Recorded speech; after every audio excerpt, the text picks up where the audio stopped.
আসসালামু আলাইকুম প্রিয় বন্ধুরা, রমজান মাস প্রায় শেষের দিকে। অনেক দিন যাবৎ লং ভিডিও বানানো হয় না, তাই আজকে ভাবলাম যে আপনাদের সামনে একটি লং ভিডিও নিয়ে হাজির হব। আমার ভিডিওটি যদি আপনাদের সামনে ভালো লেগে থাকে, ভিডিওটা যদি আপনাদের কাছে ভালো লেগে থাকে তাহলে অবশ্যই ভিডিওটা সাবস্ক্রাইব করে দিবেন।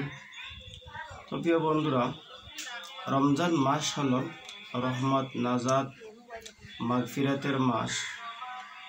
এই মাসে রয়েছে ভরপুর সফলতা, এই মাসের মধ্যে রয়েছে কামিয়াবি। এই মাস এমন এক মাস যে মাসে কুরআন নাযিল হয়েছে।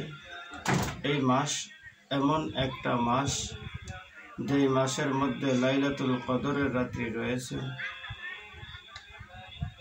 আর লাইলাতুল কদর তালাশের ক্ষেত্রে নবী করিম সাল্লাল্লাহু আলাইহি ওয়াসাল্লামের থেকে হাদিস শরীফ এসেছে।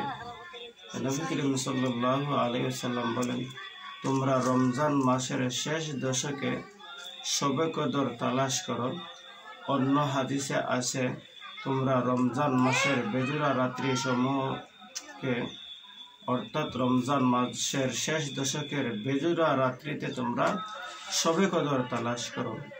যদি আমরা এই হাদিসের ভিত্তিতে যদি আমরা শবে কদর তালাশ করি, তাহলে আমাদের কাছ থেকে 2টি রাত চলে গেছে বেজুরা, সামনে আর মাত্র 3টি রাত বাকি আছে। অর্থাৎ আজকের যে রাত্রি, এই রাত্রি পরে আছে 27 আর 28 তারিখের রাত্রি। আজকে তো 24 রমজান চলে যাচ্ছে, সামনে যে রাত্রিটা আসবে সেটা হবে 25 তারিখের রাত্রি, 25 রমজানের রাত্রি। সেই হিসেবে 25, 27 আর 29 এই 3টা রাত্রিতে শবে কদর তালাশ করার কথা আছে।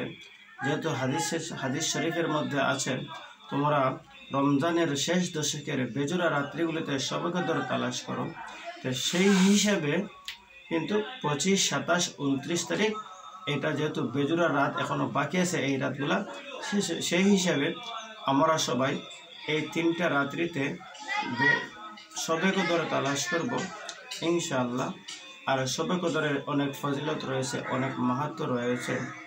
এই শবে কদর সম্পর্কে আল্লাহ পাক রব্বুল আলামিন একটি সূরা নাযিল করেছেন কোরআন মাজিদের মধ্যে, যে সূরার নাম হলো সূরাতুল কদর। আল্লাহ পাক বলেন, আমি আপনাকে শবে কদর নাযিল করেছি, শবে কদর দান করেছি। শবে কদর কি আপনি জানেন? আপনি জানেন শবে কদর কি? আবার আল্লাহ নিজেই বলেন, শবে কদর হলো 1000 মাসের চাইতেও উত্তম একটা রাত্রি। 1000 মাসের চাইতে উত্তম একটা রাত্রি। এই রাত্রির নাম হলো শবে কদর। এখানে 1000 মাস উল্লেখ করা হয়েছে, কিন্তু কত হাজার মাস এখানে উল্লেখ করা হয়নি। তাই কোনো মুফাসসিরিনে কেরাম তাফসীরের কিতাবে লেখেন 88,000 মাসের চাইতেও উত্তম এই রাত্রি। কেউ যদি এই রাত্রিতে ইবাদত বন্দেগী করে, আল্লাহ পাক রব্বুল আলামিন তার আমল নামায় 88,000 বছরের আমল করলে যেই সব পাবে, সেই পরিমাণ সব তার আমল নামায় লিখে দিবেন। সুবহানাল্লাহ। তাই আসুন দেরি না করে আমরা এই বেজুরা রাত্রিগুলোতে শবে কদর তালাশ করার চেষ্টা করি। এবং ভিডিওটা যদি ভালো লেগে থাকে তাহলে অবশ্যই ভিডিওটা সাবস্ক্রাইব করে দিবেন। আর ভিডিওটা না টেনে কিন্তু পুরোটা দেখছেন, আর দেখার শেষে কিন্তু আপনি অপরকে দেখার সুযোগ করে দিবেন আপনার শেয়ারের মাধ্যমে। তাই বলছি, সাবস্ক্রাইব করার পাশাপাশি ভিডিওটা শেয়ার করে দিবেন, আর কমেন্ট অপশনে জানিয়ে যাবেন যে আপনার ভিডিওটা কেমন লাগছে। যদি ভালো লাগে তাহলে অবশ্যই লাইক কমেন্ট করে যাবেন।